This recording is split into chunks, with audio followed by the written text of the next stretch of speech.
Welcome. This is Dr. Bertalan the medical futurist. I hope that you can hear me well, you can see me well after last week's technical hiccups. I hope nothing bad is going to happen to us today. YouTube is quite problematic when it comes to doing YouTube live sessions, but I hope everything is going great. So if you could let me know in the chat, I would really appreciate it if everything is going all right. If you could confirm that, it would make my life much easier.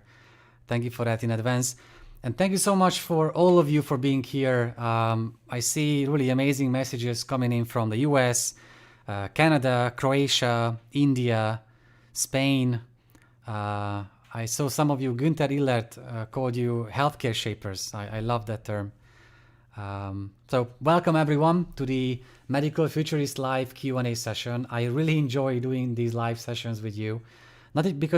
Not only because we can have a great discussion here, but also because it gives me a chance to get in touch with so many of you. Normally, we would meet in a conference hall or lecture room around the world, but obviously I haven't traveled for 7 or 8 months now. Everything sounds good. Excellent. I'm very happy about it. Thank you for confirming that from Israel, from Canada, from Paris, France. Thank you guys for being with us here from Bermuda. Wow. Bulgaria, Hungary. Excellent. Trinidad and Tobago, Turkey, Mexico. Wow, what an international group. So again, welcome. And so it gives me a chance to get in touch with so many of you and answer some questions, because normally I would be on a stage somewhere around the world talking about the future of healthcare, the future of medicine and digital health. But these days, I'm sure you know what's going on. These days, we pre-record keynotes almost every day. We have these live Q&A sessions, and that's the only way to get in touch and keep in touch with people and organizations and companies around the world. So I'm not saying it's great. I'm saying it's the normal and we should get used to it. But I do say that there are great advantages visually that we can add to not just the live Q&A sessions, but also to the keynotes. So let's get the most out of that. And Slovakia, Switzerland, Algeria. Wow. Welcome guys again to the Medical Futurist Live Q&A session. I have an amazing topic prepared for you today. Artificial intelligence in healthcare. And I know we were very brave in the emails we sent out saying that I will try to answer 100 questions live about AI in medicine. I don't want to imply with that challenge that I can answer all the questions. I will do my best. The AI in medicine and healthcare is my main field of research, and we have been publishing papers and studies about that. So I will talk about the basics of AI. I think the basics everyone should know. Everyone should know to have a chance to have a conversation with anyone about artificial intelligence in general, and then about the medical and healthcare implications. I prepared a short presentation for you, quite a visual prezi. And the plan is that I will go through some parts of it. I will answer questions. Then I will show you some things about the studies we published, about some visuals we created about AI. And then again, I will try to answer as many questions as possible. So please keep them coming and feel free to ask anything. Again, I will do my best. Michael Nyworth, welcome to the live Q&A session again. And you were the first one to ask a question, so I start with yours. What area of digital health will AI have the most impact on? And I think this is an excellent question because it makes us realize how important it is to talk about the major fields within healthcare that will be impacted the most. I think there are quite some obvious medical specialties like radiology, like oncology in medical decision making, in primary care, which will be impacted the most first. And there are areas like preventing outbreaks, like the one we have now, and analyzing healthcare logistics. These are the main fields where I think AI will have a significant impact.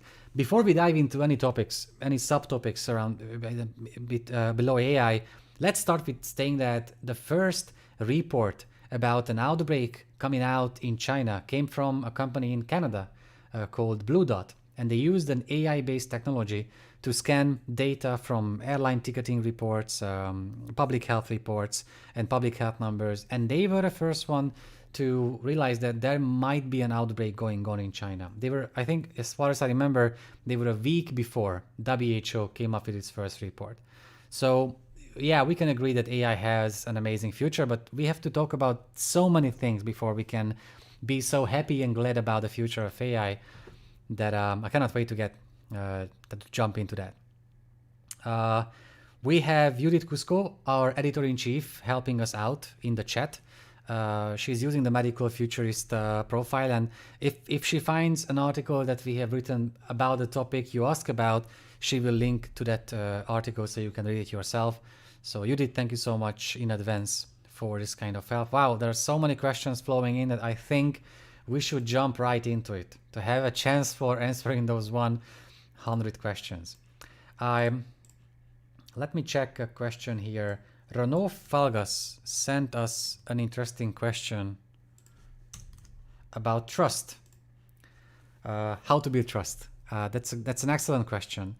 I think when I first sit in my driverless car, it will take me, if not months, then weeks to get accustomed to that, to build a sort of trust.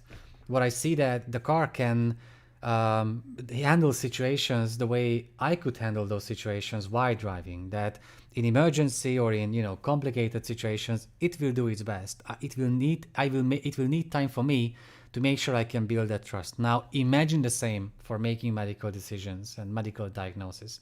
Imagine the same using AI for organizing healthcare logistics. So building trust depends on time. I don't think anything else is needed to that, but over time, in months or years, we will build a sort of level of trust, and from there we will see how much we can trust AI with our healthcare decisions. Let's see one more.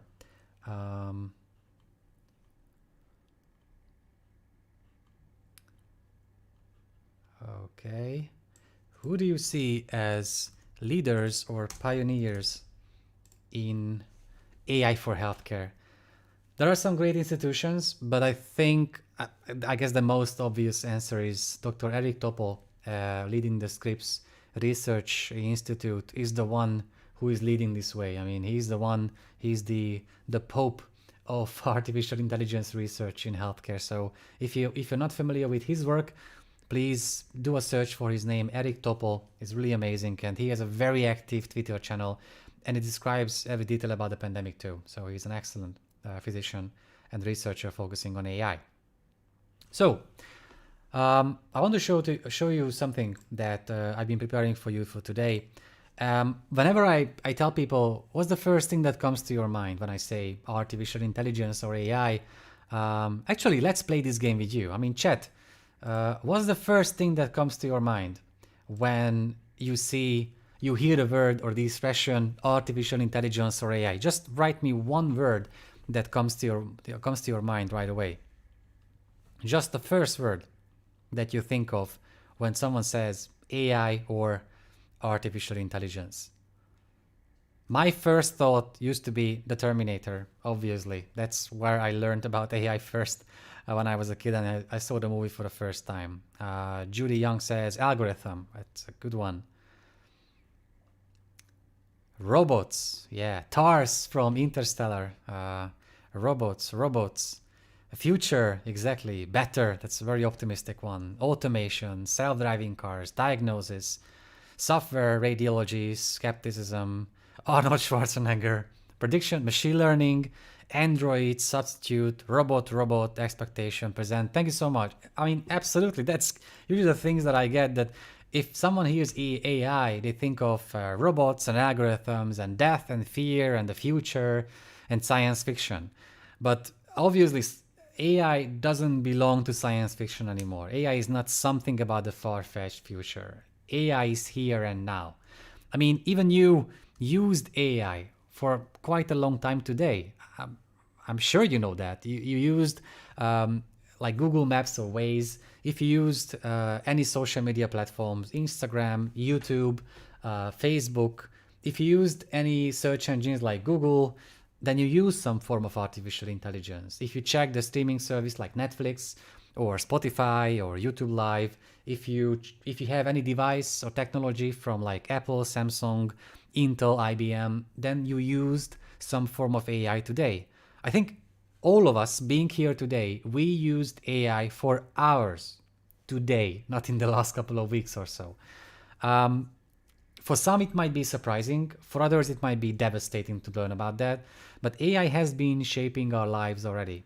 AI has been helping to fine-tune the search results we get on Google, to customize the ads we get on social media. It has helped the algorithms have helped customize the content we get on social media channels. So these algorithms have been shaping our lives, whether we like it or not. The issue I want to raise here is that it's great that AI can make our lives better, but we are losing control. And the only way to be in control is to understand what AI is about. And before diving into that section, let's check out a few questions from you here live. So please keep the questions flowing in. Wow, there are some great ones. Positive Life, what a great name, sent a question about whether I can relate AI to COVID-19. I mentioned before that the first report came from an AI-based service. I mentioned before that Germany used an AI-based technology for organizing healthcare logistics in the first months of the pandemic. So they could find better ways to distribute ventilators and any other technology, hospital beds that they needed to take care of patients.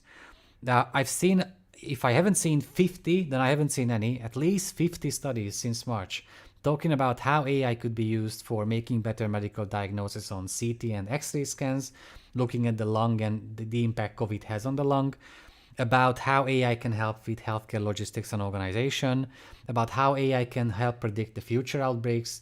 So the research field in AI is booming with articles and papers and editorials and original studies about artificial intelligence. So yes, not only we can relate AI to COVID-19, but I think COVID-19 has meant a significant boost to AI research worldwide. So thank you for the question. Another one, come on guys, you can't ask me such a question in the first few minutes. Jabil Sunny has a great question about what are the challenges of AI in healthcare. All right, as it's meant to be a long session, let's dive into that. Just a few things from the top of my mind. The black box paradox. To be able to understand where AI is heading, you need to understand what's going on inside an AI algorithm. You have to look into it, but we won't understand what it's doing. There are thousands of developers and only thousands of them worldwide who can deal with machine and deep learning algorithms. Many of them can't even understand what's going on. So we, people outside the AI bubble, won't have a chance. That's one issue. Privacy is a second issue. Without data, there is no AI revolution. Your data coming from your medical records, your smartphone, your fitness tracker, your health apps are needed to improve and develop AI-based algorithms. So we have to give up some parts of our privacy to be able to develop AI algorithms for medical and healthcare purposes. A third is a trust issue I talked about before. A fourth that comes to my mind is biased AI. I'm sure some of you will ask about that in different questions. If AI is as good as the data we feed it with. So if I want to teach an AI algorithm to learn to identify scientists based on their Facebook profile pictures, the only thing I can do is to feed it with profile pictures from Facebook, for example, and assign and make sure that the algorithm understands which Facebook profile picture belongs to a scientist. I will feed it with millions of profile pictures, a few thousands of them being scientists, and eventually it will learn how to do it properly. But the point is, if I do it with profile pictures of scientists from the last 200-300 years, it will start detecting that only men can become scientists, because most scientists in the past few hundred years have been men and not women. And of course, it doesn't mean that women cannot be scientists, but the algorithm will think so because of the quality of data we have been feeding it with. You see, that's biased AI. You can only correct such really unfortunate challenges and mistakes if you plan ahead as a developer, if you keep in mind what bias issues your algorithm can have, so you plan ahead and try to remove them before even implementing your algorithm. These are just the major issues, but we have to go on to have a chance for answering the 100 questions. Jose Quintini has an exciting question about, do you think we could lose control with AI? I think we have Oh, there's a typo here. I think we have lost control. Not in a, nihilistic way, but in many parts of our lives, we don't make decisions anymore. You can make a decision what information you get on search engines or what ads you get on social media. It's being chosen for you based on your habits and preferences. In this way, we have been losing control already. But again, I think we still have a chance to make it happen and to change it for the better. And yeah, so we have lost control, but we have a chance to come back. Ryan Scuffy has a great question. It's partially about AI and also partially about neurobiology. About Neuralink, the company Elon Musk launched a few years ago. I saw the demonstration they had a few months ago. I'm sure that they will do great. So far, not so good. We need, as physicians and researchers, of course, we need more proof in evidence-based studies to make sure we can back the idea. But as it seems, they don't need our backing. So I guess they will keep on showing something, but that has not been revolutionary so far.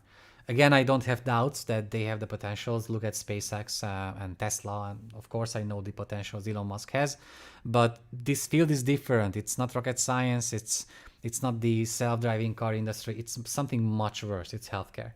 And when it comes to the lives of patients, regulations and the risks get so high that it's not enough just to look like something like that you're doing something like a breakthrough. You have to prove it to the medical and scientific community. So let's wait out what they have to present next. Yusmin Baig, I'm sorry if I pronounce any of your names improperly. I'm very bad at this. I have an awful name to pronounce, so I hope you understand that.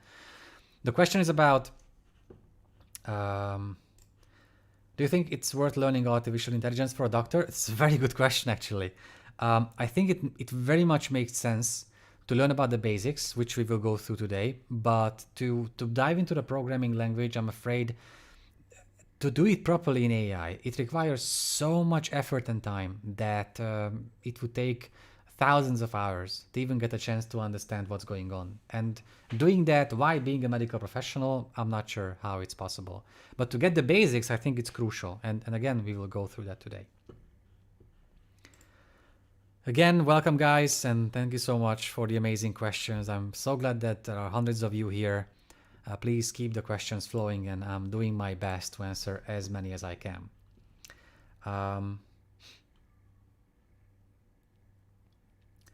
There's a question without a name, but whether would it be possible to have augmented reality glasses connected to your thoughts?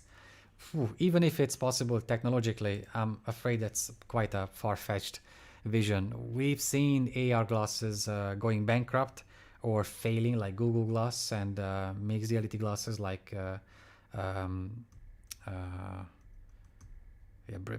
don't remember the name, but there have been some efforts about AR glasses to make it happen, and I'm not sure if those are financially viable, but we will see. But to connect it to your thoughts, it would require some form of a microchip or something that Neuralink is working on, and scientifically it's possible, but practically I think we are decades away from that.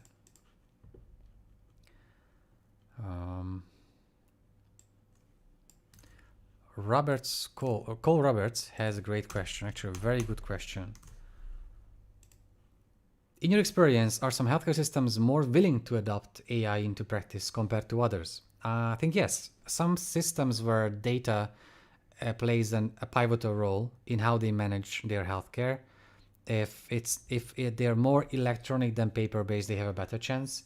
If the policymakers and the providers are more open-minded about implementing AI, they have a better chance. Just look at Germany as an example, or Denmark.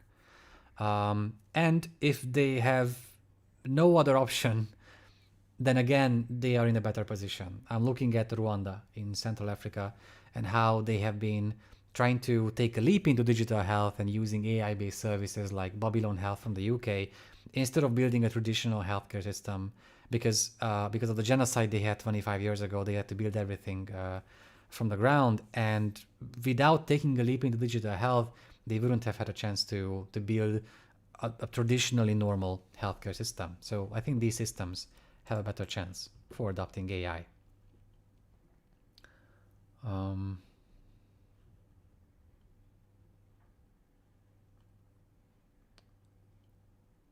Wow, and you can ask really long questions. It even takes time for me to read through all of them, but please keep them coming.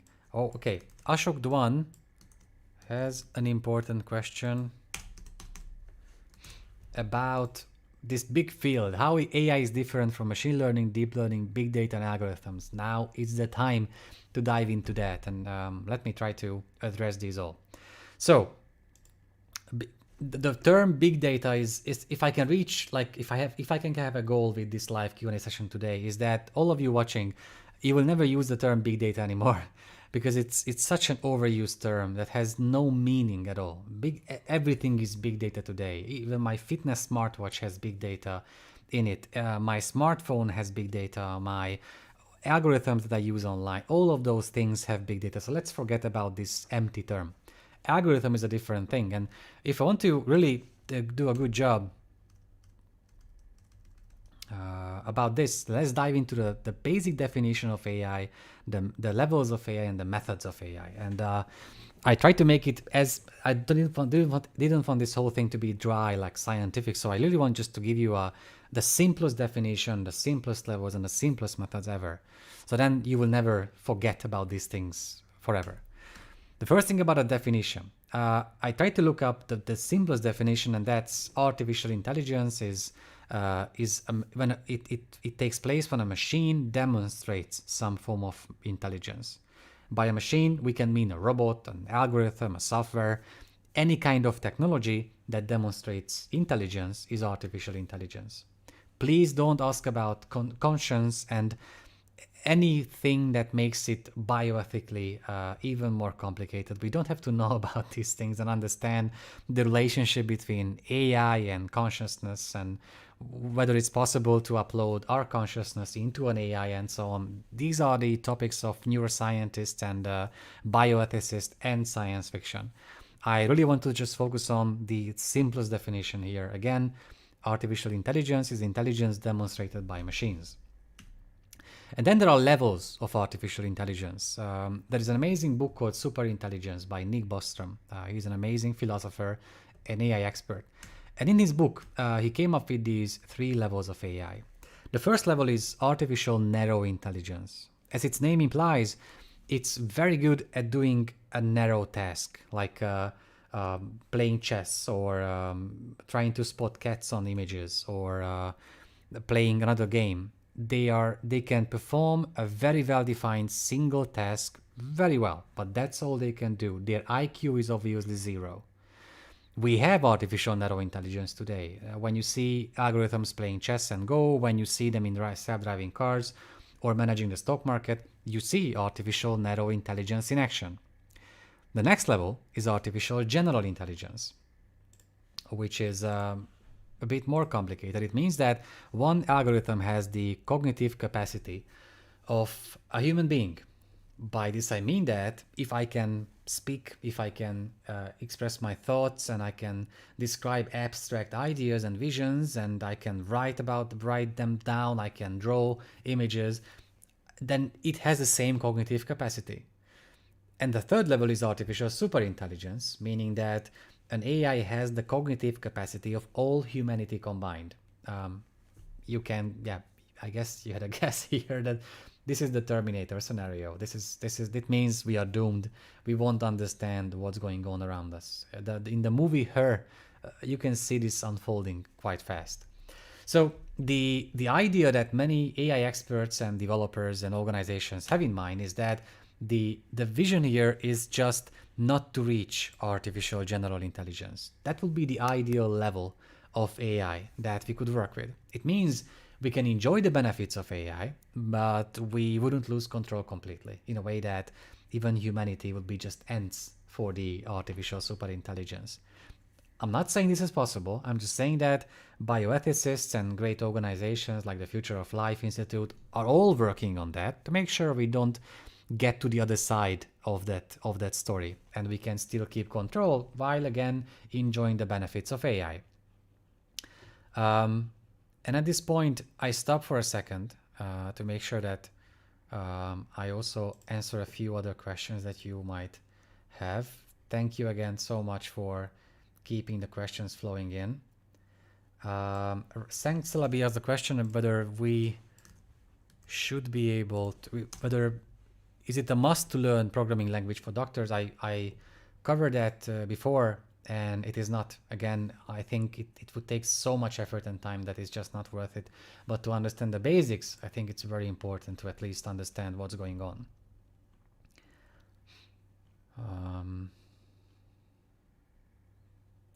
Frika has a question about the difference between machine learning and deep learning.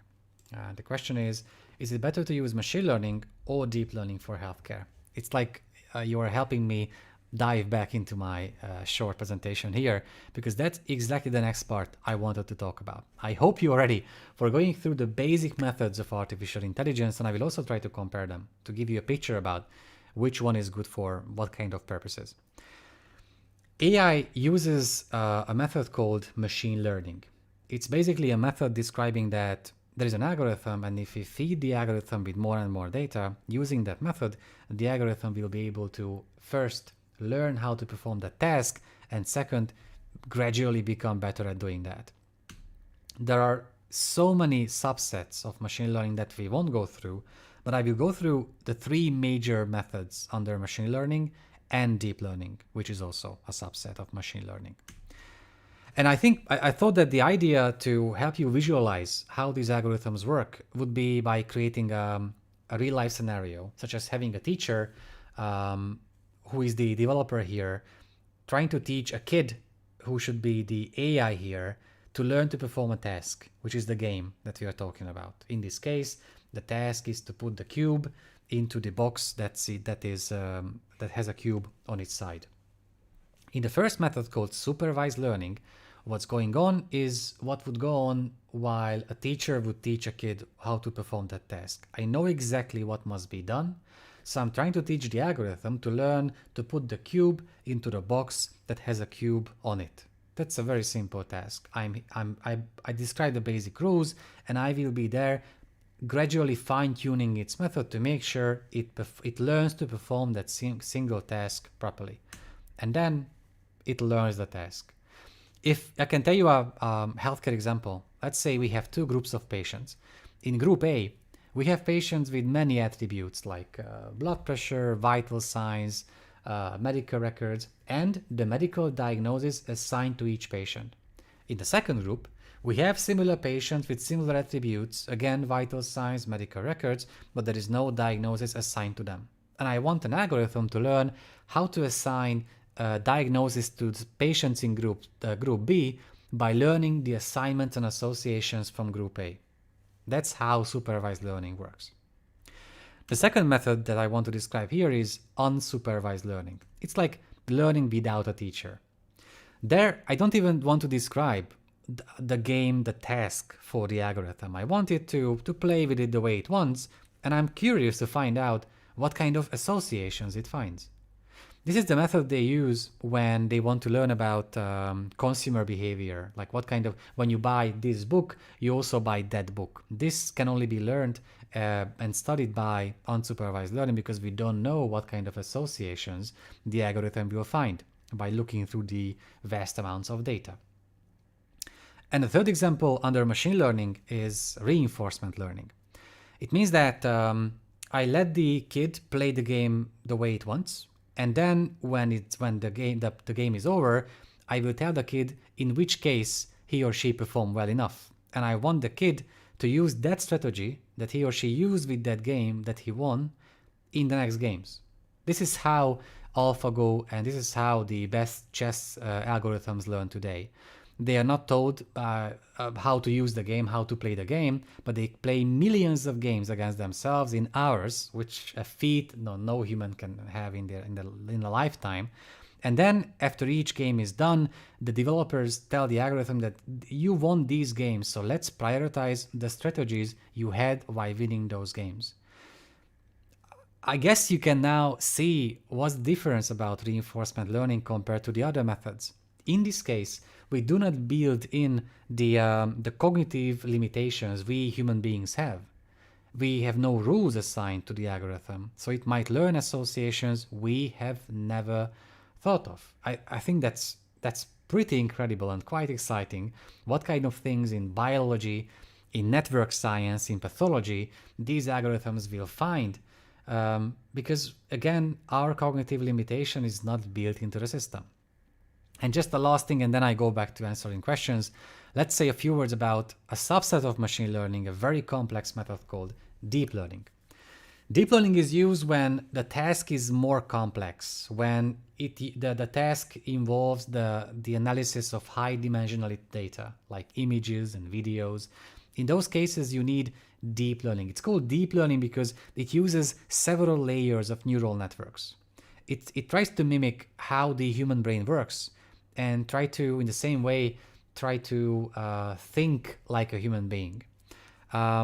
The reason why it's so important to talk about deep learning is that it has vast potentials in healthcare.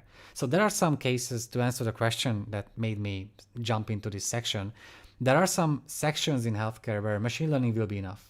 But in some cases, like analyzing CT scans, you will need deep learning. And the only way to show you how deep learning works if I show you this image. I mean, that's it. That's how complex it is. There might be a task to perform that, but it involves analyzing images and videos, really complicated stuff. Let me stop here for a second. Let's play a game about deep learning, chat.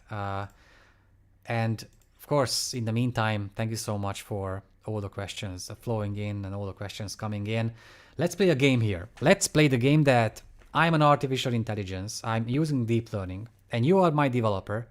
And you want to teach me how to spot when a photo has a cat in it. Okay? You start giving me photos and you want to make sure that when I see a cat, I will say out loud that, well, I see a cat on this photo. What kind of things you would teach me? What kind of rules would you give me to make sure I can differentiate a cat from other animals, other things on photos? So chat, you are the future developer of artificial intelligence. Shape my algorithm in a way that I learn how to spot cats on photos. It might feel like teaching a kid how to spot a cat, but it's such an automatic process for kids. My daughter is 4 years old and she learned 2 years ago how to spot a cat, I guess through 2 or 3 examples. It was extraordinary. So, chat, teach me, this algorithm, how to spot cats on photos. The shape of the cat. Yeah, I mean, my first question, I'm the AI, what is a cat? Eric Wonders Zayden says, an animal, it has hair. I don't know what an animal is. I don't know what hair is. Point ears. What is an ear? The only thing I see as an algorithm is a picture with pixels, and every pixel has a color code. That's all I see. Fur, whiskers, legs, the size, 4 legs. Again, I don't know what legs are. You see, guys, the complexity of this task. You can describe to an algorithm that this is a leg and this is not a leg. You can describe to the algorithm that this body shape is like for a cat, but that body shape is for dogs. You can tell me that it's gray, but many other things will be gray too. So it's an especially complicated task to teach an algorithm how to spot a cat. As it's almost, as you can see, almost practically impossible to devise basic rules. The best thing developers can do is feed the algorithm with millions of photos, and thousands of those photos should have cats on them. The best scenario is that those photos are annotated by people saying that I confirm that this photo has a cat on it, because it's so easy for us. And then the algorithm goes through these millions of photos, thousands of them having cats on them, marked by people, and then I will learn my own methods. And you don't even have to know how I make my decisions about spotting cats on photos. The only thing you need from me is to be efficient. If the photo has a cat on it, you want to make sure I will spot it. Can you guess which method would be useful here, like supervised learning, unsupervised reinforcement or deep learning in this case, using photos, high dimensionality data, images with pixels on them to make such decisions. Learning how to spot cats. This is supervised learning. It's possible. I think it's possible, but for images, deep learning would be needed in many cases. So yeah, that's why. Hi Sam Khan. Exactly. You will give a lot of photos of cats, annotated photos of cats. Yeah, so thank you for playing this little game with me. So that's the difference between machine and deep learning, basically. Leonardo Massa. Wow, it's an amazing question. There are several companies in healthcare that operate with AI. What are the main parameters you use to compare them? Yes, we do have a list of the top 100 companies in healthcare, not only in AI, but in digital health in general.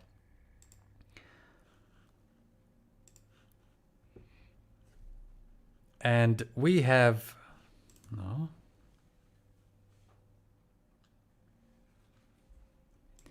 we have a section here for, which one? Here, artificial intelligence. You can, of course, download the full image for free on medicalfuturist.com. We have AI-based technologies and companies in diagnostics, in remote care, in health management here with green. The yellow ones are for digital health devices. We have one medical imaging and one that belongs to some of these categories. The way we try to make a distinction between companies is that first we make sure the company uses artificial intelligence. You think it's an easy thing to do. It's very complicated. Many companies are just making claims that they use AI, while in fact they might be using an Excel spreadsheet with some macros in it, but not artificial intelligence. But when they say that they use AI, they become sexier immediately for investors and for the media. So now everyone is using AI, while in fact only a handful of these companies implement real AI. So first we have to be cautious and make sure the company uses AI-based technologies. How? I will get into that right away. The second, we must make sure that they address a real-world problem, a clinical need, a patient need, something that's crucial in medicine and healthcare. It's an easier test to do because we are more aware of real-world needs than AI-based technological issues. Third, we must make sure that they have evidence in the background, peer-reviewed papers proving that their technology indeed works and indeed useful.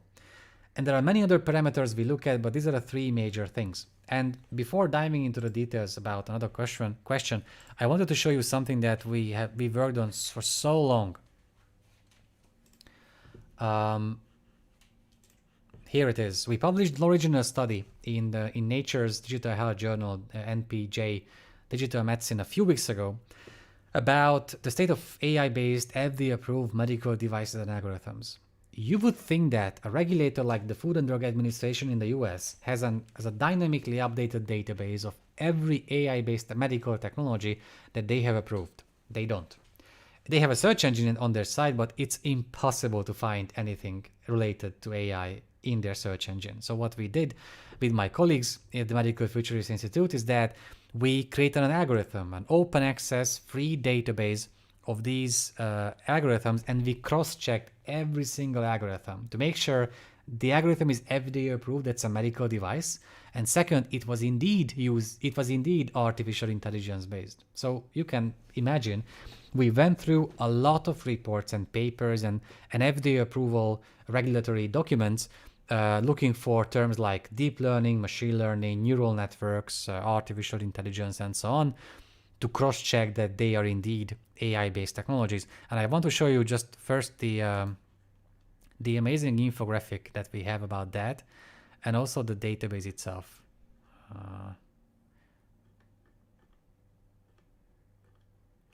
I will send over the paper so you can find the link yourself, but I want to show you the figure here. What you can see here is all the FDA-approved AI-based medical technologies. This is the timeline here. This is the name of the algorithm, and the description of what the algorithm does. And these are medical specialties, and every color code stands for a medical specialty. Of course, radiology is very prominent here, with cardiology and oncology. And you also can see some algorithms in endocrinology, neurology, internal medicine, ophthalmology, and emergency medicine. And there are some algorithms that overlap among many medical specialties. So yeah, that's how we make a distinction about AI-based healthcare companies. Wow, amazing questions flowing in. Again, thank you so much, guys, for being with me today in this marathon long session. The next question is about, is from Stoyan Parvanov. In which medical specialty will AI have the most impact in the near future? And if you think we don't have an analysis about that already on medicalfuturist.com, then I'm afraid you are wrong. So let me show you the infographic we did back then a few months ago. 1 second, here it is. I hope you can see it more or less properly. So we had these two axes. One is about how interaction-based a specialty is compared to how data-based it is, versus how creative that medical specialty is against how repetitive tasks the medical specialty includes. This infographic is totally subjective. It only contains the way I see the future of these medical specialties. But I try to be a bit objective here, and I try to create 4 groups of specialties. For this group here, these professions will be heavily dependent on digital health technologies, and medical professionals will work with them on a daily basis. These include pathology, oncology, surgery, forensic medicine, and so on. In this quarter, you see that specialties where digital health technologies will have an impact on these professions, but it won't change their interaction-based nature. Psychiatry, psychology, neurology, general practice. On the left upper corner, we have digital health technologies will play a limited role in these professions, mostly serving as auxiliary tools like geriatrics, dentistry, pulmonology, otolaryngology. And the last quarter here is about many repetitive components of these jobs will be replaced by automation, like radiology, dermatology, and ophthalmology. So yeah, these analyses are freely accessible on our site, and you're more than welcome to dive into the details here. So thank you for the question. Going in, we are quite far from the 100 questions yet, but I think we are making good progress. I hope you're having a great time, and we can have this lively discussion about the future of AI. Let's see the next question. Paul Salmon has an interesting question. Can you comment on AI as supportive tool for chronic and critical illness? I'm happy to, but it's more about a vision than the reality. The vision is that we patients will use a lot of technologies. If we have a medical condition, then to monitor and deal with that condition. If we are healthy yet, based on big numbers, then we will use these technologies for health management. We are not able to analyze the vast amounts of data coming from those apps and devices. So we do need sort of external help from AI to get the meaning out of this huge amount of data. Plus our medical professionals will help with that too. But I haven't seen really good supportive tools using, artificial intelligence per se that will be useful besides artificial pancreas systems in diabetes. Many of those continuous glucose monitoring devices use artificial intelligence, and they are amazing supportive tools, but I haven't seen many other such tools with evidence in the background, in peer-reviewed studies, plus using real AI, not just, again, Excel spreadsheets.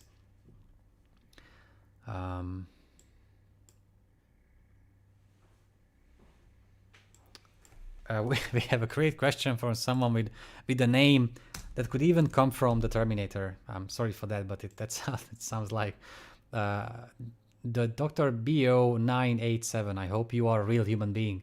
How do we know if we are stopping before artificial general intelligence? I'm afraid we don't.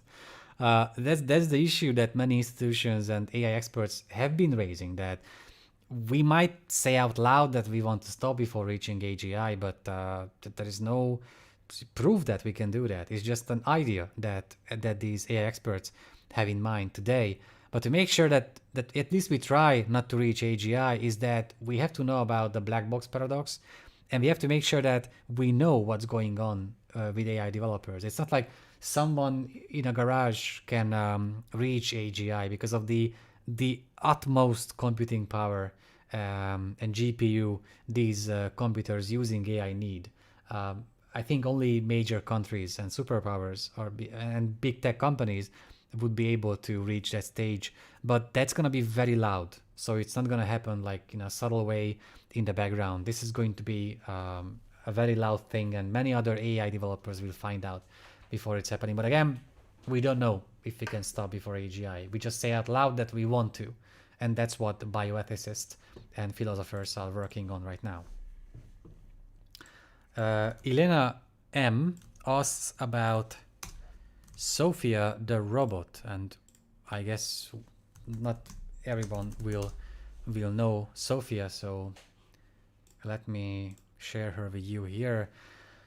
Sophia has made the news many times since 2016.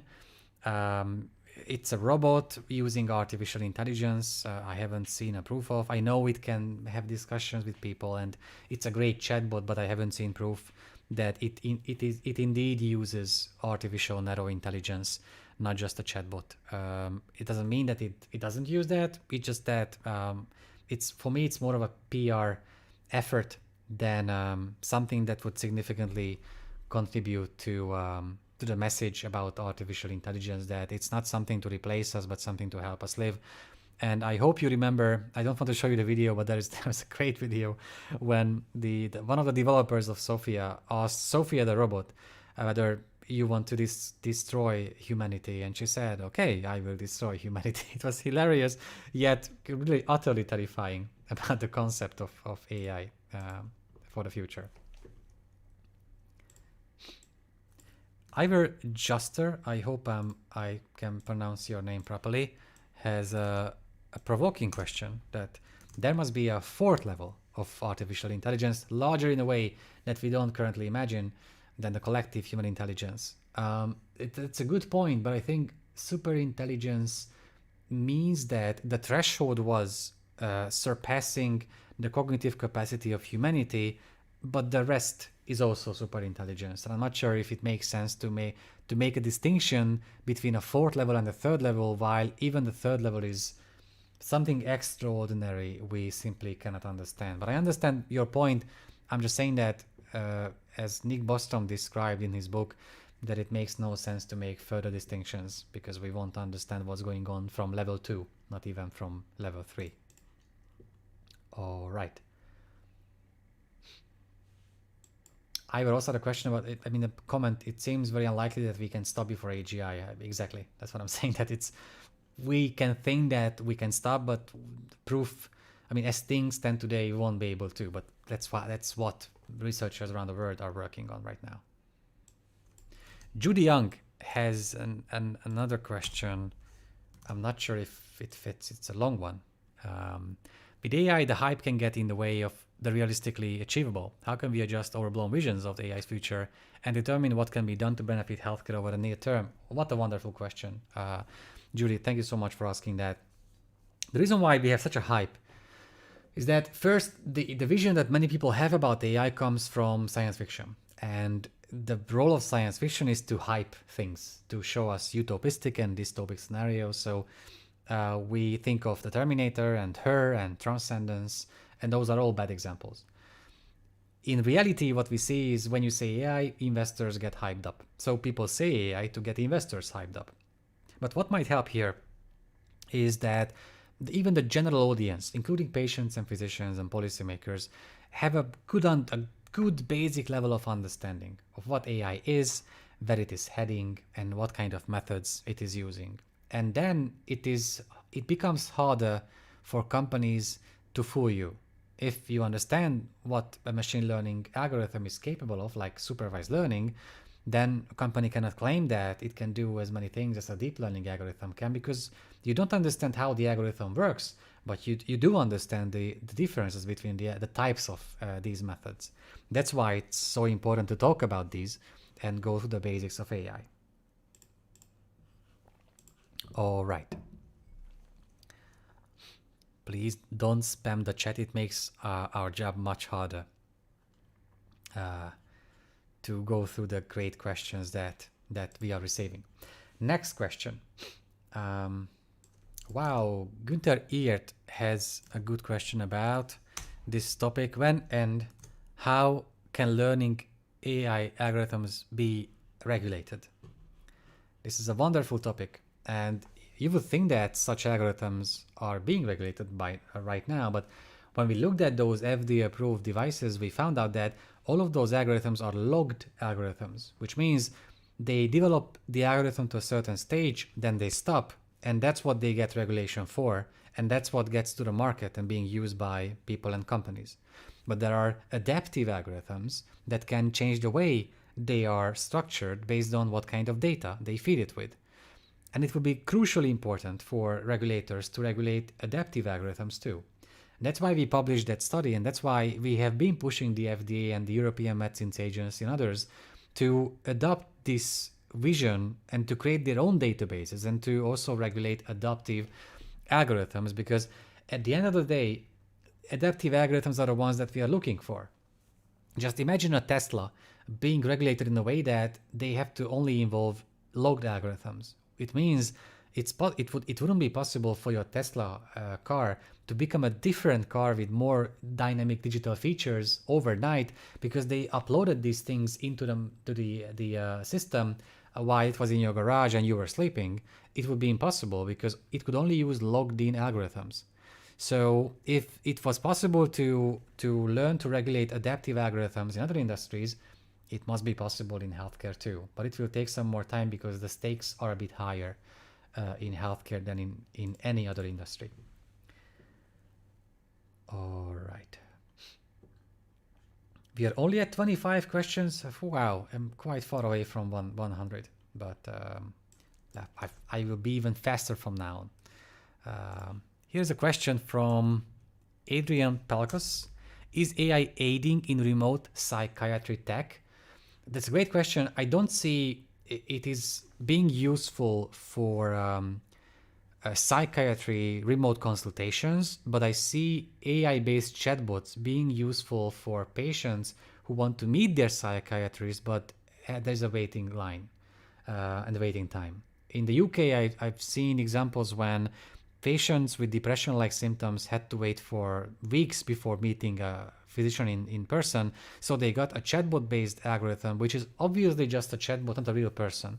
But it was able to provide some sort of empathy and help, mental help, while waiting for being able to meet a psychiatrist in person. So I think in that, it's a good one. Thank you, Ivor, for the comment about the strong point about adaptive algorithms. All right, let's keep it going.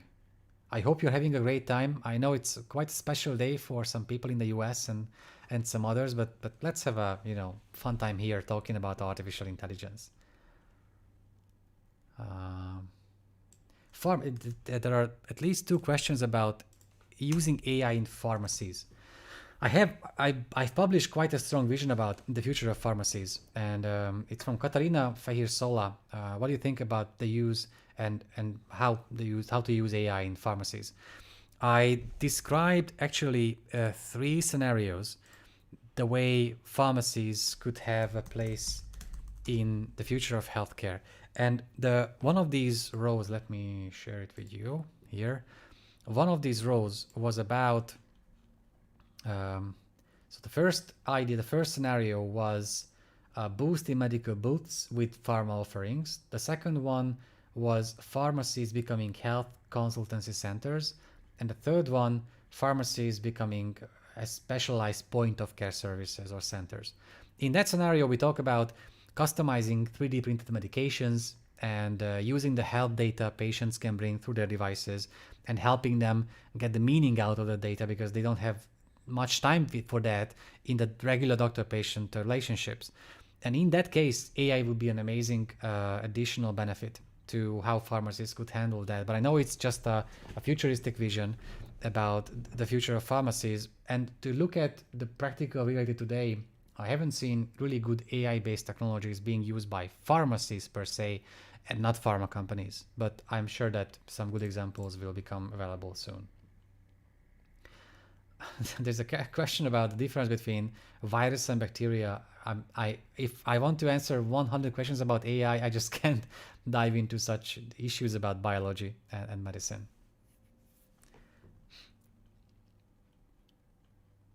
Oh, Coding Mania. Welcome again to the live session. You were here before with us. Has a great question about how machine learning algorithms they're good at pattern recognition, and which areas in drug discovery do you think AI will help?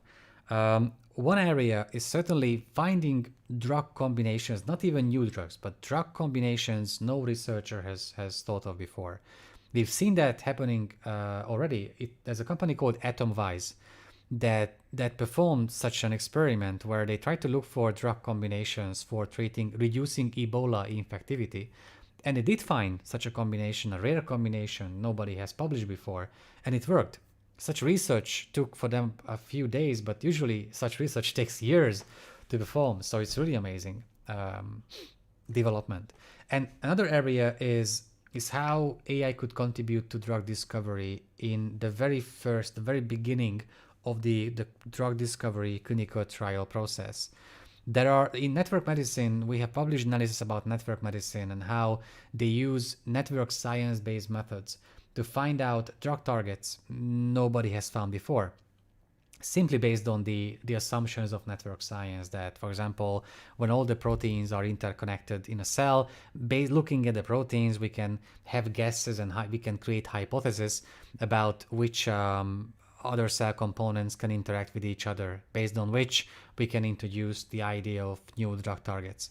In network science, artificial intelligence is heavily being used to find drug targets nobody has tested before. So just these two examples from the top of my mind that come to me about how AI could contribute to drug design. So thank you for the question.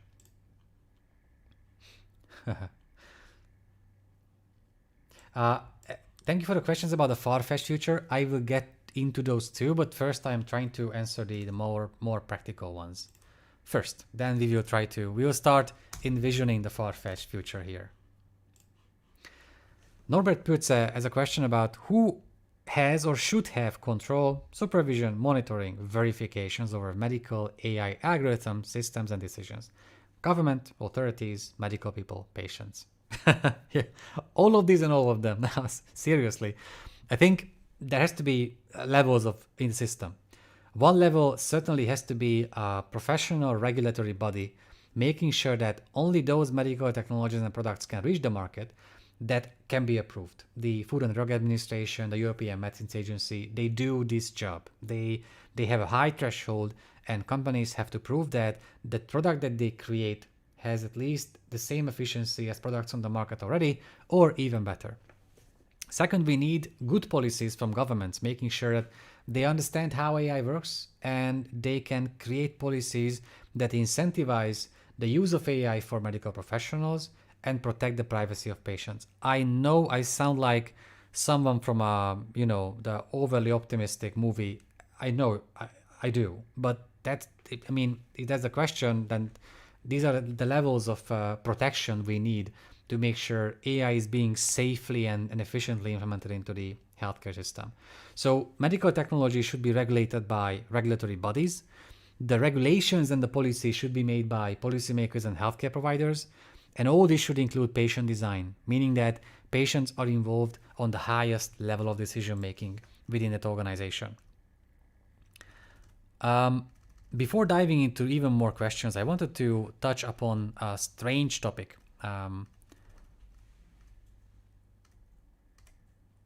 Okay, because I've seen some questions about how to start, what first thing we can do to dive into artificial intelligence, to understand how it's used, how it works.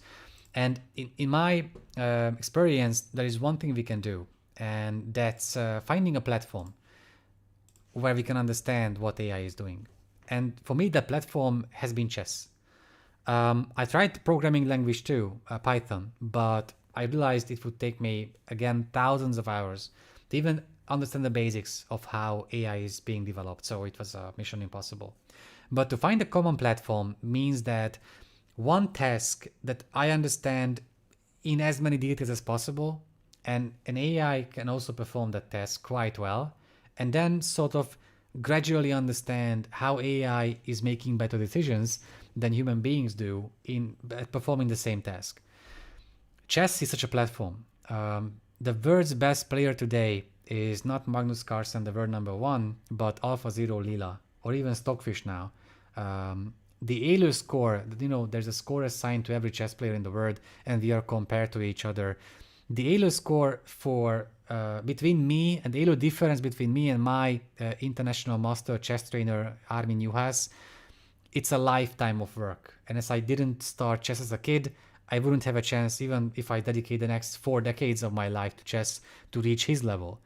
Then there is such a lifetime difference between him and world number one Magnus Carlsen. And there might be even more than a lifetime difference between Magnus Carlsen and Lila, the best chess player, the algorithm in the world. So what has happened to chess, I think the same will happen to healthcare. One thing is that in the 1990s, some of you remember that Deep Blue, the IBM supercomputer, could beat Garry Kasparov, the reigning world champion back then, and still one of the best players ever. And then many people said that no one would play chess ever again, because for what reason? The best player is an algorithm, a computer, not a human being. So chess is dead, chess is over. And what has happened instead of that is that hundreds of millions of people play chess. I think now it's even more. During the pandemic, during the lockdowns, chess has had a revolution. Hikaru Nakamura has been one of the best performing players, plus the one with the biggest community in the world. You go to Twitch and you see any Nakamura stream, you will see thousands of people watching him play a game, and he's playing like an alien, believe me. So chess has a new era. A lot of people are playing it, but the point is, no chess player can work without artificial intelligence. The best ones are using AI to spot differences, nuances in their game, in a new opening, and learn new things and evaluate every position. Chess coaches use AI to teach their chess players to play a better game. And even us, the viewers, now can spectate tournaments and matches with the help of AI. Because otherwise, how would I understand how the grandmaster is thinking about the next position? The AI is helping me evaluate the position. So everyone in chess use AI. That's crucial. What has happened? Chess is thriving. A lot of people play chess on a daily basis. Chess players develop and advance at an unprecedented rate, even though the best player is a chess algorithm that's becoming better even faster every single day. I think the same fate awaits healthcare. No medical professional will be able to get meaning out of the huge data that they have to use, and to read 30-40 million medical papers, not even lifetimes would be enough for that. No policymaker would be able to make good decisions for their patients and for their healthcare system, logistically and regarding policies, without AI analyzing vast amounts of data, especially in public health during pandemics like the one we are having now. And no patient will be able to analyze the amount of data they have from their fitness trackers, medical records, smartwatches, and so on. So AI will infuse healthcare only to support the doctor-patient relationship. That's the core message I really want to have today. And still, thank you so much for the amazing questions from the chat. It's really great, and we have a bit more time to go through a few other questions. Of course, Mask 500. Thanks to the top 100 criteria. Of course, you're welcome. And Bill Kleinbecker says, as far as dogs programming AI, there is an international group called AutoML and working on technology that is no code, low code. Wow, thank you for letting us know. Let's check this out, guys. All right, let's keep on going. Iron Man has a question about, man, that's not fair. Iron Man has a question about smart glasses, which we covered before. And what do you think? What do you think about smart glasses with AI that reads your thoughts? That read your thoughts. We know there are no such things, and even if Neuralink performs what they claim they can perform, we are quite away from reading thoughts. Can you imagine how difficult it is? When we checked how to spot cats on photos, you saw how complicated that task is. That's just a visual task. Now imagine reading thoughts, how complicated that would be. So I love science fiction as much as you do, but I'm afraid we are decades away from that.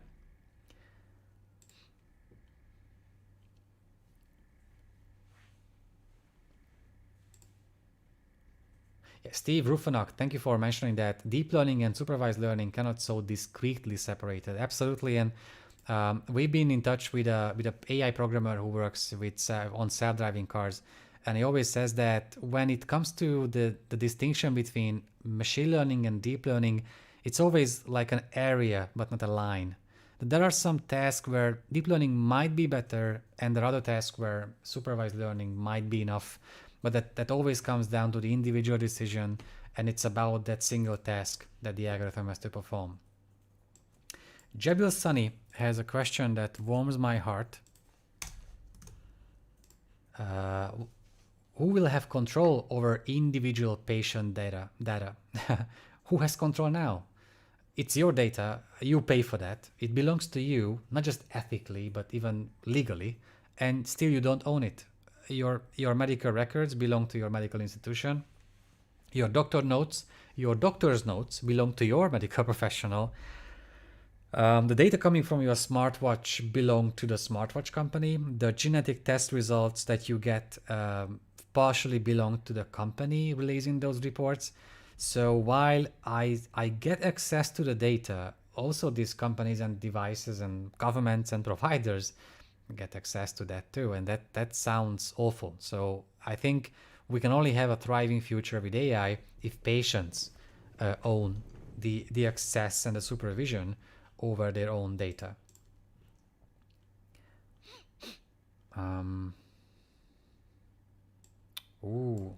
This is, wow, how amazing questions you have. Keep them coming in. We have 40 more minutes, and it means I have to answer 65 more questions. Absolutely. How important is explainability in medical AI? It's crucial. I have been working with the American Medical Association. I will show it to you in a second. And they have an excellent report about explainable AI. Where is it?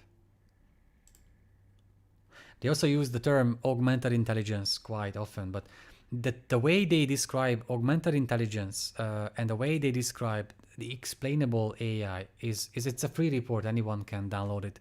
I can even drop it into the comment section if I can drop it. Let me check it out. Yeah, here it is.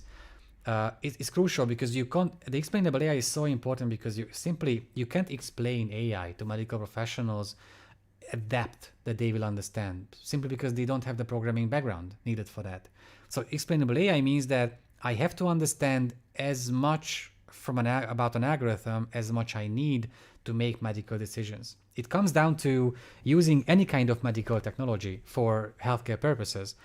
How much medical professionals understand about an MR machine or a CT scan. Some details. We had to go through biophysics in medical school. We had to learn in details how magnetic resonance imaging machine works, but I couldn't tell you in details now. But I understood the scientific details enough that I would base a medical decision based on the results, the imaging I get from an MR machine. I understand a stethoscope and how it works detailed enough that I can make decisions based on that because I understand the scientific background of it. This is the main point about explainable AI, that physicians need to get a basic understanding of how the algorithm works in a way that they can simply understand, so they can decide if they want to use that for medical decision making. So it's a crucial concept, and I'm so happy that the American Medical Association is pushing this forward. Thank you for the question.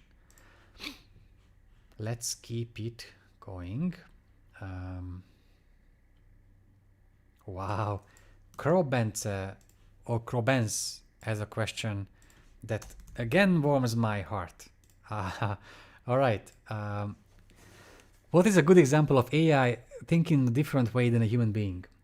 I think what's really interesting is when supercomputer would think in a way, and then the AI would think in a different way, similarly to how we would think in that situation. Let me explain. I read a book, Game Changer, that was about how the world's best chess algorithm has been developed. And there was a point in the book where they describe a situation where we have a position on the board and every major supercomputer using really big computers and computing power, every major algorithm said that it's an equal position, equal materials, equal positions. It means between white and black, there is no difference. Everyone has the same chance of winning the game or drawing that. Every supercomputer said that except AlphaZero. And if you ask a human grandmaster to look at the same position, he would say that in materials, everything is equal. But white has a bit of an advantage because if working through a strategic way, thinking in a strategic way, I would think that there is an initiative for white if it does this or that. You feel like there is a slight advantage for AI because of how we human beings think.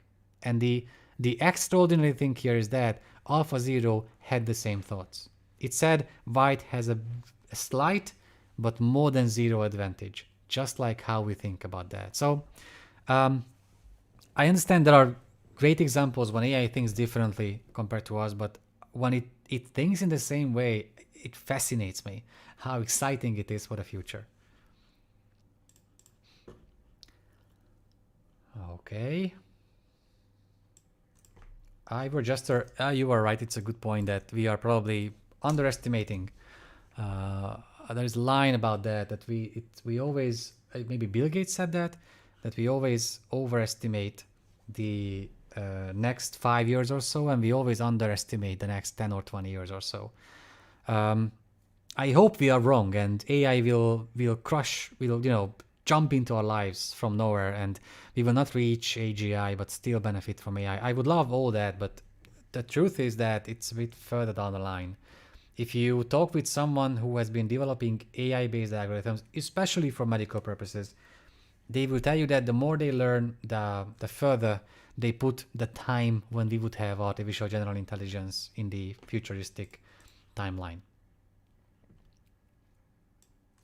Arun V has another question about regulations, and I love these questions because these are so practical. What can regulators do to enable AI machine learning solutions to reach patients? As I described before, we need regulatory bodies to make sure that medical technologies that reach patients are safe and efficient based on evidence-based background and peer-reviewed studies. And we need good policies and regulations that make sure that physicians understand that it's not something that's replacing them. It's something that can add to the way they make medical decisions. All right.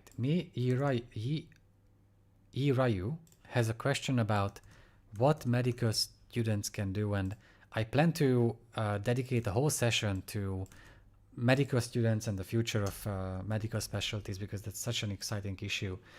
What should medical students do nowadays? Learn about the basics of AI, the definition, the levels, the major methods, the challenges and the potential advantages. Read studies that were meant for medical professionals and involve some form of artificial intelligence.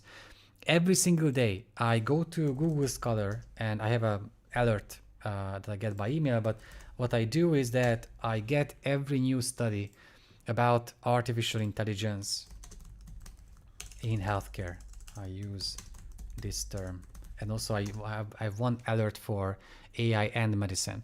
And these are very useful because I read many studies every week to have a general understanding of what's going on in these fields and which AI methods have become more prominent for medical purposes. Like federated learning is the big topic these days, and how it would allow developers to create good algorithms that can provide,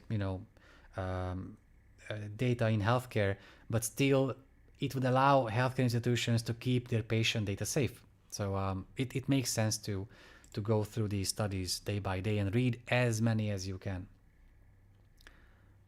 Okay, next question.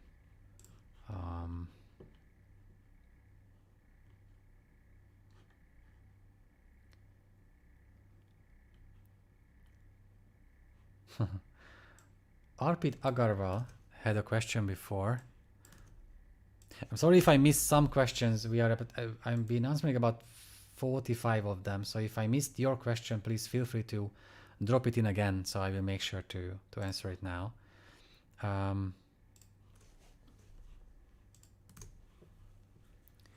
So with the limitation of medical data available for commercial use, do you think the existing deep learning methods will play a crucial role in healthcare?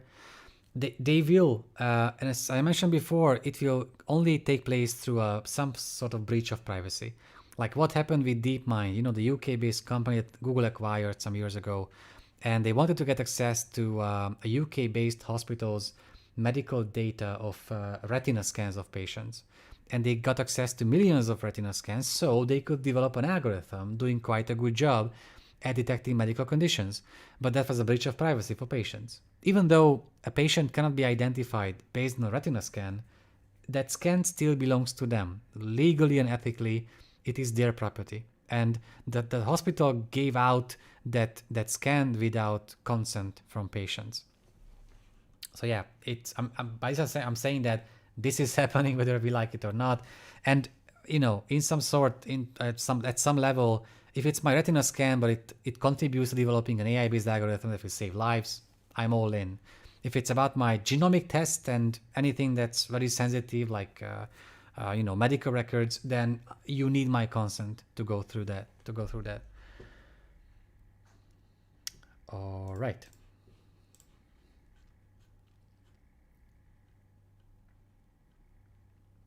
Ooh, Balázs Csegő Kolok has a great question about reliability.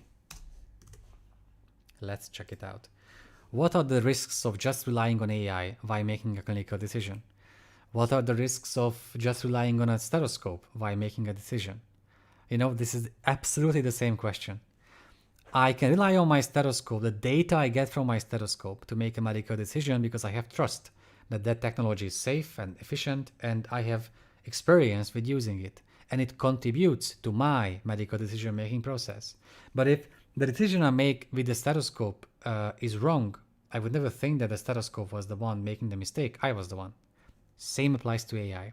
If the AI algorithm is used in a way it was described in its regulatory document, then I'm the one being responsible. Then the company developing it could be responsible. If I use the AI in a different way than it was intended for, then it is my responsibility because I didn't use the technology in a way it was designed for. So I can make a wrong decision using the wrong data, but it's my responsibility. So I understand the question of reliability and the association with AI-based technologies, but I think the issue is the same for any technology that physicians can use for medical decision making. So thank you for the question.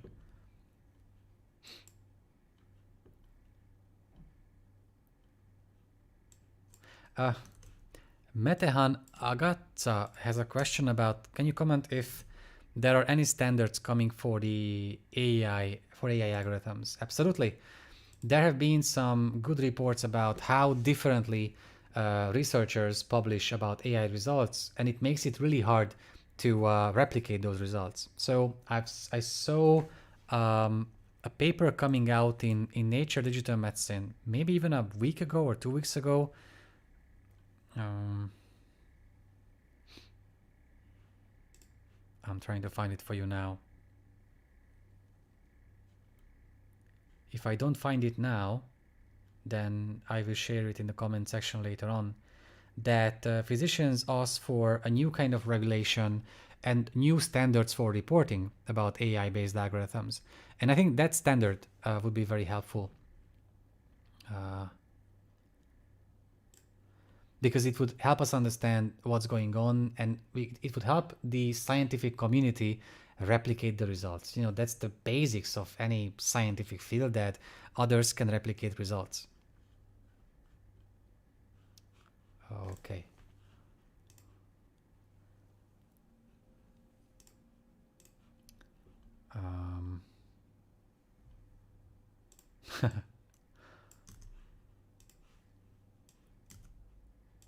Absolutely. Tomer Umesh has a question about, it's a very strange question. Could you tell us which book should we read to bring pure genius series like healthcare system for the world? There are many books that would bring only quality to healthcare systems around the world. Many books from Eric Topol and stuff like that. I always publish my top 10 books every year, at the end of every year on medicalfuture.com. But in this case, I guess you're referring to AI. And I prepared.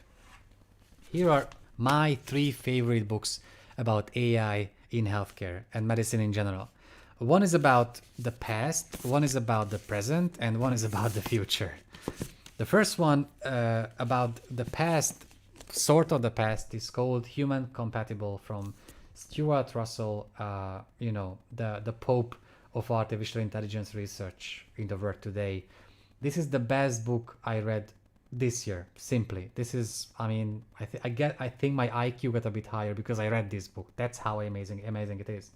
He gives a perfect context about AI research, starting from the beginning and describing how AI has been becoming a reality, and the book helped me understand where we are heading and what the real limitations are. And that is one book from General Shane about You Look Like a Thing and I Love You. That's the title of it. It's a short read, but it's a very funny book with great drawings that help me understand what's going on now and what AI is capable of today.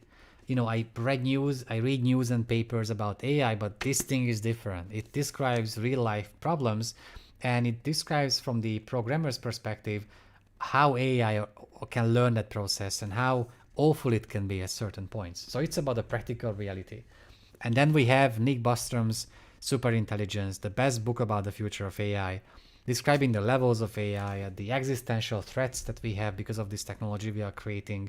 So I would recommend reading these 3 books because all of these will be worthy of your time. Thank you for the question.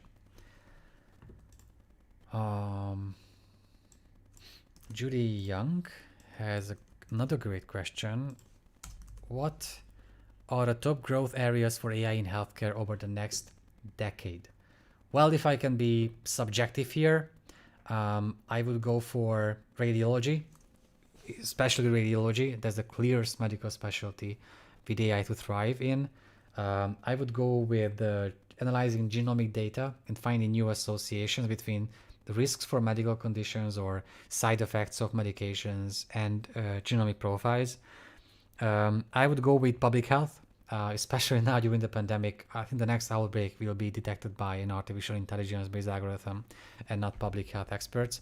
And I stop there because we have so many more questions to answer. Mariam has a question about, as a medical student, which is more important, data analysis or AI? These things overlap so much that you can make a distinction between them. You will analyze data. I have zero doubts about that, but I'm not sure if you will be able to use AI in your practices in the next couple of years or so. So data analysis is more like a method that we will all implement, and AI is something that some of us will use in practice soon. All right, we're about almost 50 questions now, so I have 30 minutes for 50 more. Of course, why not?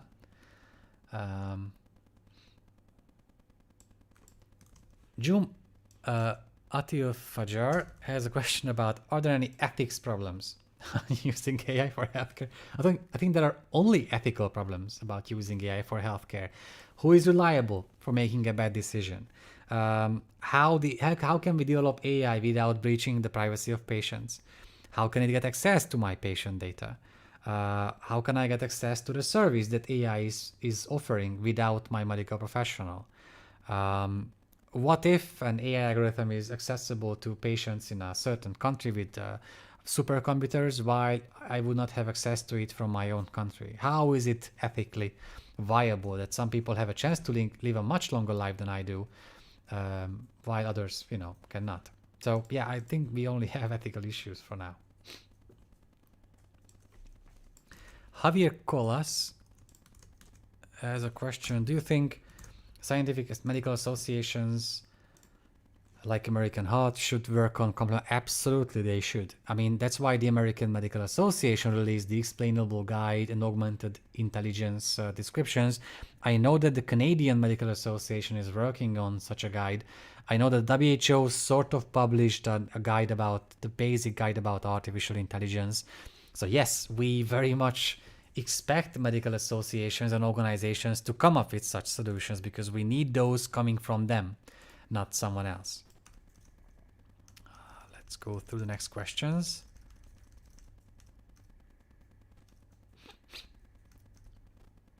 All right. Wow, there are so many more coming in. Thank you guys for being with us here. I really appreciate it. We have a bit more time, so there's still some time for diving into a few more questions. Ooh, look at this question from Mandra Saptak Mandal.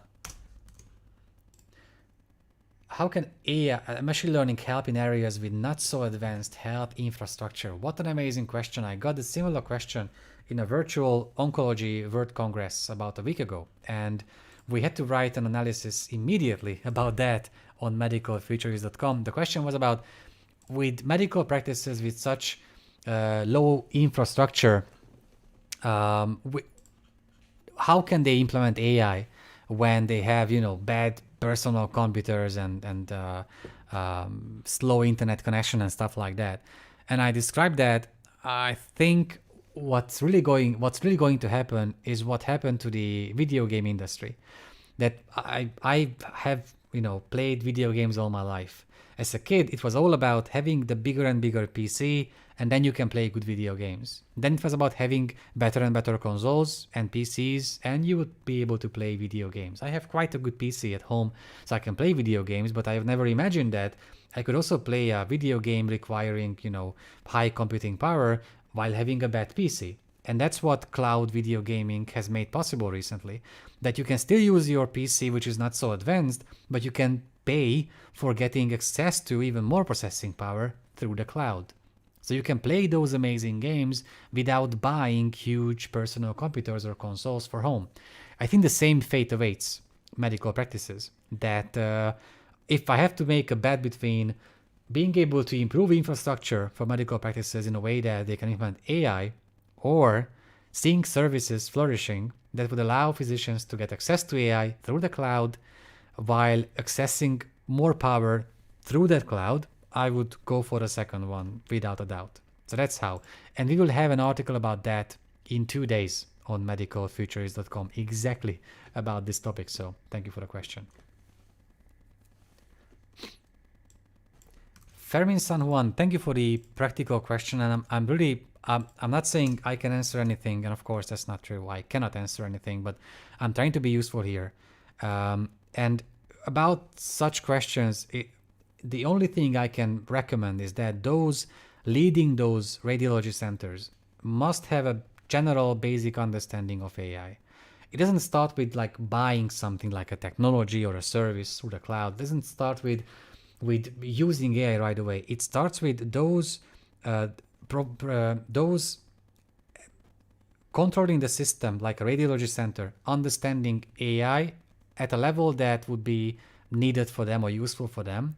And then they will be able to find the associations that, well, maybe this method under AI or machine learning could be used for this purpose we have or this task we have in our healthcare system. And they will try to look for vendors, providers, regulations about that. But I know it doesn't sound like a sexy process, but I think in my experience, that's only how it works. Oh, Aaron E has a question about clinical trials.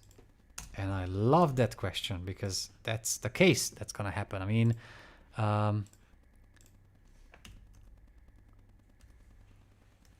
here it is. I want to show you just an image to think about clinical trials. Like in cardiology in California, there has been a clinical trial going on with patients who have the Apple Watch and the ECG function built in. And that clinical trial tried to find out whether it's possible to predict whether a patient would have stroke in time, so they could, make some precautions based on the ECG data. Before, in clinical trials, some patients received the treatment, some others didn't. And from time to time, like every 6 months, they had to go in to see their medical professional. They made some notes on paper. And then after a year or so, someone analyzed those data sets from paper. Now it's a real-time clinical trial. Can you imagine the potentials of that? We could check out whether the medications work in action, real time. We could check out if new medications have side effects, or that's how vaccinations, and I think that's how now new vaccinations are being checked out with real-time clinical trials, and that's only possible if they use some form of artificial intelligence.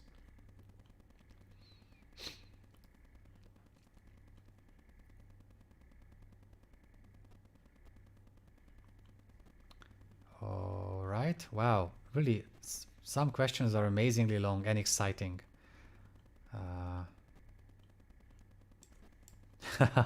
I love these, not so sarcastic, but rather dystopic type of questions. What will humanity lose when it embraces AI in the practice of medicine? Well, let me be sarcastic back then. I mean, reversely. Humanity will lose the chance for human error. Humanity will lose the chance to have data that would indicate that we have a medical condition developing, but we have no warning signs and warning lights about that. And humanity would lose some control. That's something I can live with. I mean, if I have a chance to live a longer and healthier life by AI analyzing vast amounts of my data, count me in. If it means that it comes with a sort of breach of my privacy and I'm sort of in control, still count me in. So as long as that's an individual decision, that would work ethically, but I'm afraid we will not be able to individually make those decisions. And that's the real control that humanity will lose by using AI in medicine. I hope I wasn't too sarcastic in answering that question. Flectoprime. It's also it's like a name for an AI-based technology. Flectoprime asks, what are the top fields in medicine where you see AI as having most impact in the next 5 years? There are some medical specialties where the impact is clear already. Now it's infectious diseases and public health control, radiology, oncology decision making, especially when it comes to precision medicine. It's crucial. Cardiology, I've seen some great examples using ECG and heart rate based technologies for preventing diseases from happening. Maybe endocrinology, in a way that the way diabetes patients can manage their health and disease, AI can have a significant impact on that. So next 5 years, I would come up with these 5 areas.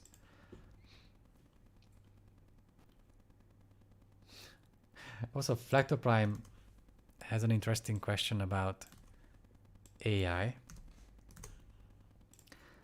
What is the ethical standard that AI in healthcare should abide to? What we have in healthcare as AI per se is artificial narrow intelligence. Artificial narrow intelligence has no IQ, has no ethical standards. It is able to perform a single task. It doesn't even understand the word ethical. Artificial general intelligence might have ethical standards because a human being would also have cognitive ethical standards.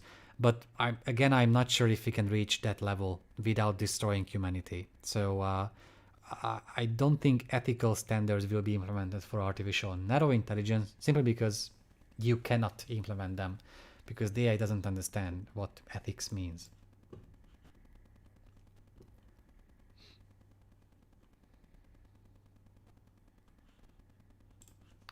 Wow, there's so many great questions still coming in, and we have about 14-15 more minutes. I see questions about yeah, you are right, Robert Brimers, thank you for raising that. The AI Superpowers is an amazing book from Kai Fu. Absolutely, I love that book so much. Vladimir Kotlov about the covering AI in vitro fertilization treatments. We have this topic in our editorial calendar. So if you have any more topics, fields of medicine, specialties, conditions you are interested in relation to AI, please keep them coming in so we can cover them, even more often.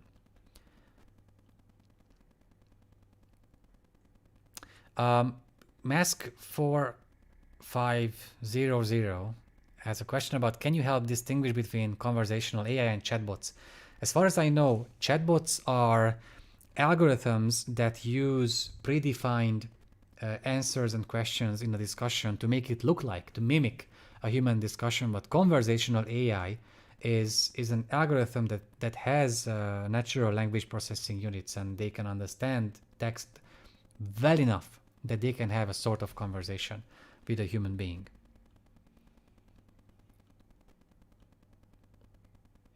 Is general...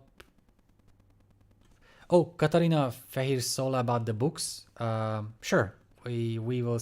I will post an image today or tomorrow on our channels, making sure we have all these 3 books. Again, Super Intelligence, the first one, You Look Like a Thing and I Love You, and Human Compatible as the 3rd one. But we can also share these names. Bill Kleinbecker, Healthcare for Underdeveloped Countries, Virtual Doctors Without Real Borders. Exactly. I was astonished when I saw that an AI-based medical record system is being implemented in Rwanda, because Babylon Health, the UK-based company, brought their resources there, and they can test their AI-based system in Rwanda, and the healthcare system of Rwanda can have a chance to provide remote care for more than 2/3 of their patients. So yeah, that's the case. AI in physiotherapy, Dr. Kusharatra, it's an interesting topic. We have an article on medicalfuturist.com about sports medicine and rheumatology, and many of those examples include AI and physiotherapy. So you are more than welcome to check it out. Amy Chu, what if I will try to find that study for you? The real-time clinical trial.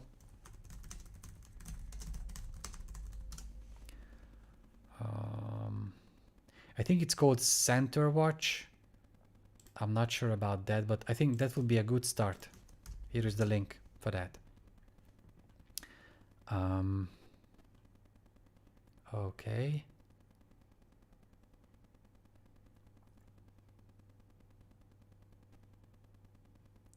Yeah, Rick Gulling and Flector Prime, thank you for the questions about HIPAA and how it affects medical innovation. Let me share the question with the others too. So yeah, HIPAA is the Health Insurance Portability and Accountability Act. It's a US law making sure that no company can share sensitive personal information about patients, such as their name, their social security number, anything that could help others identify that single patient. HIPAA is very important for protecting the data and the privacy of patients, while it's also a big barrier for companies to develop innovations, including artificial intelligence. Plus, HIPAA is quite outdated in some respects, and we have written about that extensively. I don't want to dive into that because many people here are not from the US, but we have an ebook that you can download for free now after last week's technical hiccups, Artificial Intelligence in Healthcare, and there we describe in details what HIPAA means for the development of AI. And okay, Durham Reality just mentioned that of a patient in a medical trial at Duke University recently, the study centered around the use of AI in drug rehabilitation. Wow, amazing developments forward. Space medicine research. How excellent is that? I'm saying that because I have a paper about in New Space about how digital health technologies will only make it possible for astronauts to reach Mars and to create a base on Mars. It's very useful because there are many things that, including equipment and supplies, we just can't bring on board of a space station or a spaceship, including CT scans, MRI scans, and so on. But what we can bring on board is an ultrasound device, and there are now portable ultrasound devices being controlled and supervised by artificial intelligence. So even lay people can use those ultrasound devices, and the AI would guide them how to perform the examination they want to perform. Such systems would be inevitable to be used on spaceships and space bases. So that's one thing that comes to my mind. But you are more than welcome to check out the paper I wrote about that in New Space, which I'm sharing right now in the comment section. Here it is. AI in embryology. Well, it's a very special field. I haven't seen good examples in that, but we will have a look. Is general practice degree enough, or we need to be a specialist for using AI? I'm not sure if you need to be of any kind of medical specialty. To understand the bill, no, but the editor-in-chief of the Medical Futurist, if you could post the link to the ebook, that would be amazing. And we also sent out an email last week after the technical issue we had, and there you can access the ebook for free. Dr. Baivan, I would love to talk about VR, the potentially in mental health, but that's not really AI, and I haven't seen artificial intelligence-based VR technologies being used for healthcare purposes. Wow. Just look at this question. What aspects of AI are being militarized by governments? I guess everything besides medicine.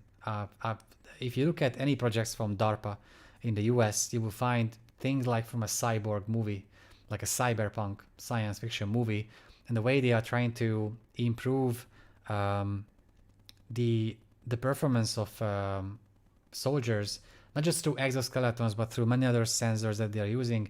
That's physically impossible without using a sort of AI. So that's all. The primary use is for those technologies, and AI is just the one that is making getting any meaning out of that data. Okay.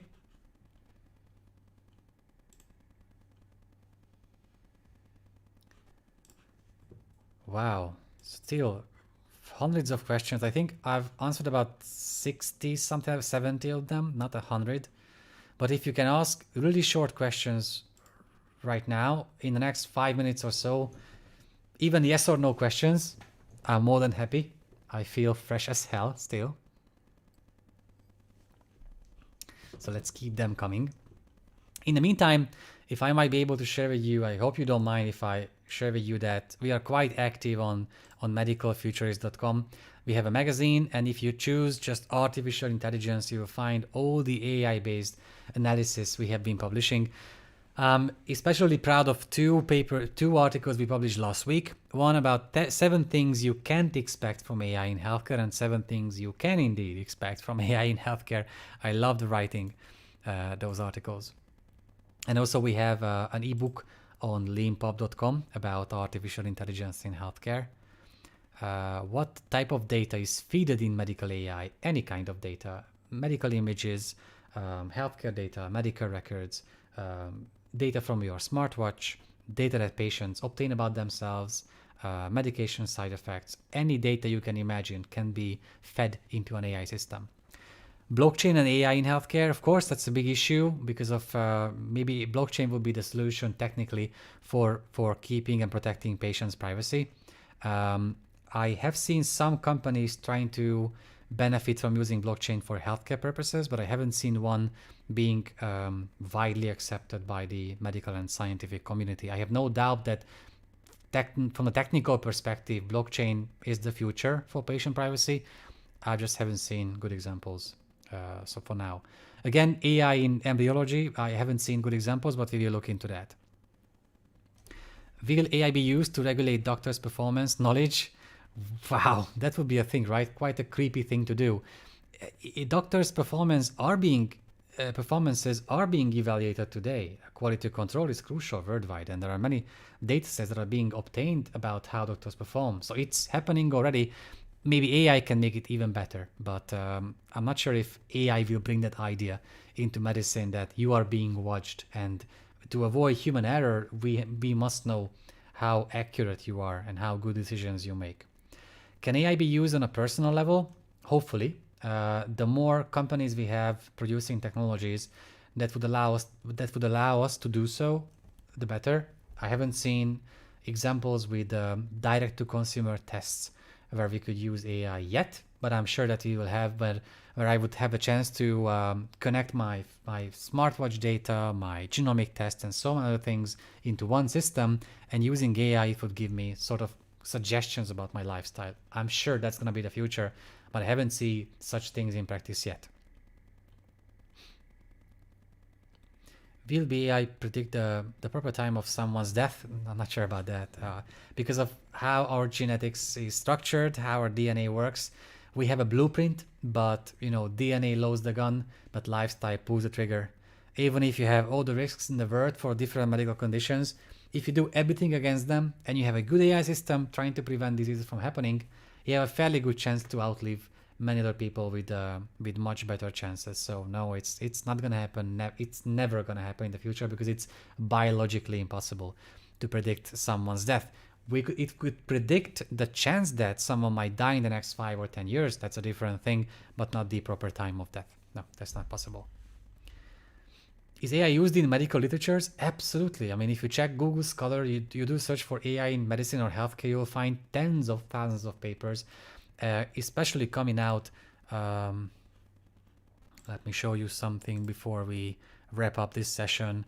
We made a study about the number of papers we see in different medical specialties, and here it is. The number of AI medical studies from 2005, 200 studies per year. Now it's 8,000, 12,000. Today it's about 20,000. So it's exponentially growing. Absolutely, it's taking place. A few more questions before we finish. Will AI replace the human touch? No, then we are doomed. I think AI will not replace physicians, but those physicians who use AI will replace those who don't. What is the dark side of medical AI? Reliability issues, not enough evidence, overhyping AI because of investors, and using patients' data, breaching their privacy. Are there point-of-care devices available with AI? Yes, portable ultrasound devices. Some of them use AI for guiding patients and physicians through the examination. So I think we have 1-2 minutes left. It was quite a good long 2 hours long session. I hope you had a great time. I certainly did. And thank you so much for being here. Thank you so much for the amazing, actually hundreds of questions. I hope that I could answer most of them, if not all. We will keep on having these live sessions about many different exciting topics. Future of medical specialties, the future of automation, digital health devices, and so many more that we have to cover, especially during the pandemic that we are having right now. I'm really grateful for your attention, for your patience while dealing with these questions, and I hope that I will see you in the next sessions too. In the meantime, please feel free to check out medicalfuturist.com and all the social media channels we have, where we publish analysis, context, and content every single day on Facebook, Twitter, LinkedIn, YouTube, and Instagram too. And one more thing, if you want to join quite a unique community of people about high-level discussions about the future of digital health and AI, then please become a patron on patreon.com/themedicalfuturist. We create unique content for our patrons. Nobody else can access those. And they also get the ebooks that we publish for free. So again, I hope you had a great time. Thank you so much in the chat to all of you for being here, and hopefully see you next time quite soon. Bye.